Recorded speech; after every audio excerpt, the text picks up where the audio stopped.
天元地方律令9章，五金下笔，万鬼伏藏。师傅，干嘛用符困住他呢？我们热一锅油，来个油炸鬼，让他永不超生了。何必这么绝呢？你跟他有深仇大恨呢。他做孤魂野鬼已经够惨了，如果他没有害人，你用油去炸他，你会早死的。不是啊，他刚刚在茶楼把我整得不成人形了。话接上集，阿威在师傅的生日派对上出了丑，只能离开。就在他来到楼下的时候，看到了正在吃饭的东叔，为了将这股无名火发泄出去，于是二话不说就上去找茬。哇，一个人吃饭占3个位子，吃完了没有？没有。他不仅撤掉了东叔刚刚点的菜，还将大宝的新衣服给踩烂了。这是。这口气大宝自然咽不下，于是就准备捉弄一下阿威。阿威发现身体不受控制，就意识到有人在整他，于是便想到楼上向师傅求救。可大宝怎么能放过他，直接控制阿威表演起了杂技。看队长表演吞筷子啊！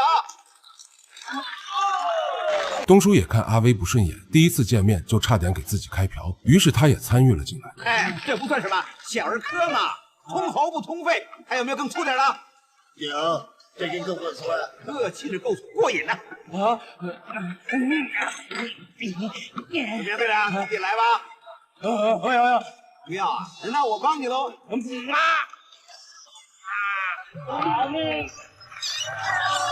在楼上的九叔听到楼下的动静，感觉不对劲，于是便下来查看。看到阿威异常的举动，九叔瞬间察觉到了猫腻，于是急忙拿起随身携带的法器开了天眼。东叔的2只阳鬼顿时无所遁形，而九叔使用的这件法器并不是编剧凭空捏造，而是正宗的茅山天目镜，2片桃木叶子，一黑镜一白镜，代表阴阳双木。桃木本身是茅山第一驱邪木料，纯阳木气克制阴魂僵尸等邪祟，一阴一阳双镜，一照阳间人，一照阴间鬼，能同时看清人和鬼的气场，更能区分活人与伪装成人类的妖魔。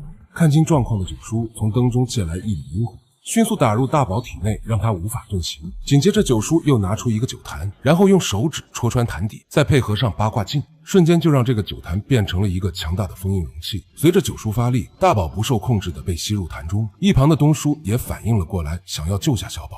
可九叔的动作行云流水般一气呵成，根本不给他机会。东叔只能眼睁睁看着小宝被揉作一团，塞进了同一个坛子里。东叔想要回2人，却又不知道该如何开口，可他又不能眼睁睁地看着大宝小宝被人油炸鬼，于是便偷偷跟在后面找机会救出他们。回到住所后，九叔就用朱砂画了一道镇魂符，然后贴到酒缸上。阿威对此非常不满，2只鬼刚刚整得自己这么惨，想要油炸鬼，可九叔却告诉他，他做孤魂野鬼已经够惨了，如果他没有害人，你用油去炸他，你会早死的。阿威一听，火气也消了不少，于是便把坛子拿去了里屋。这一幕恰好被偷偷翻墙进来的东叔看到，可当他来到存放坛子的房间，瞬间就傻眼了。九叔居然这么勇猛，收了一屋子的鬼。他想到收大宝的坛子上写着高粱，可仔细一看，衣墙都是高粱，只好挨个去试。大宝，大泥头，你是不是小宝？我不是小宝，我是高粱。哎，放我出来吧！想得美！就在他试到第3个坛子的时候，居然没有反应。他以为2人刚刚被阿威晃晕，于是便壮着胆子打开查看。结果坛子里突然冒出一股浓烟。等东叔视线恢复正常的时候，一只如花似玉的女鬼出现在面前。相公，谢谢你放我出来，我以后是你的人。好啊！东叔彻底被迷住，就连来着的目的都忘了。随后更是抱起九叔的养生酒，要带女鬼回家。就在此时，九叔带着阿威突然出现，女鬼顿时就被吓跑。东叔也恢复了神智，九叔想到他养鬼也是被生活所迫，于是就让阿威把坛子还给东叔，随后便搬出了茅山第一戒律：正邪对立，终生搏斗吗？知道你还养鬼，就是还养了2只。我也是为了2餐嘛。天大地大，别说是2餐，就是3餐1宿也没有什么太难的。那2个东西没跟你之前，你怎么过日子呢？很难过。那养了之后呢？就更难过了。就是嘛。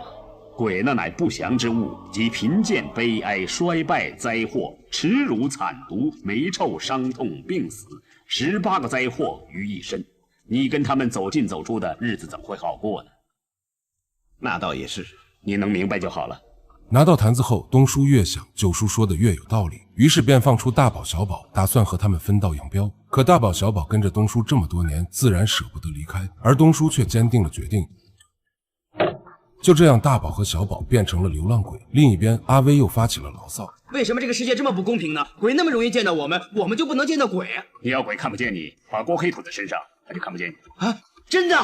九叔这并不是随口一说，道家与民间统一说法，活人头顶，左右两间有3把先天阳火，锅灰纯黑属阴，能完全遮蔽体表阳气，也能把3团阳火盖住，这就是所谓的阴果阳，作用是遮蔽隐身躲鬼。做好准备后，阿威又用柚子叶开眼。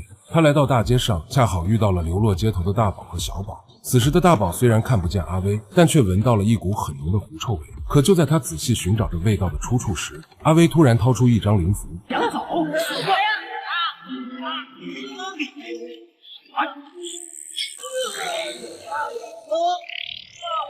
小宝见状急忙呼救。东叔虽然赶走他们，但这么多年的感情却无法割舍。他见到大宝有危险，于是奋不顾身地从2楼跳下。眼见大宝被阿威收进了葫芦里，东叔顾不上腿伤，就追了上去。就在阿威被追到乱葬岗的时候，突然被一根树枝绊倒，收押大宝的葫芦也被压碎，大宝也因此被放了出来。然而麻烦接踵而至，马匪首领突然从树上跳了下来，阿威大惊失色，急忙躲在一旁吹响了求救信号。而首领不仅抢走了东叔的道袍，还掳走了大宝和一具尸体。很快九叔就带着支援赶到。师傅，他抢走了死尸，还带走了大鬼啊！哎呦，道兄，你没事吧？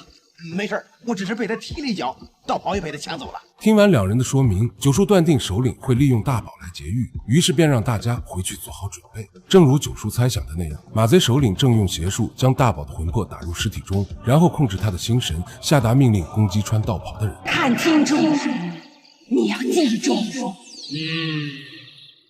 你要记住。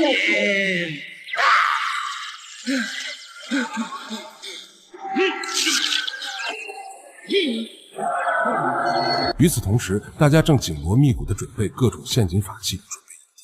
九叔突然想到马贼抢走道袍肯定有什么阴谋，于是便想把道袍脱下来，而东叔却对道袍情有独钟。九叔心想，恰好用它来试试对方的阴谋。喜欢穿你就穿吧。希望你等一下没事。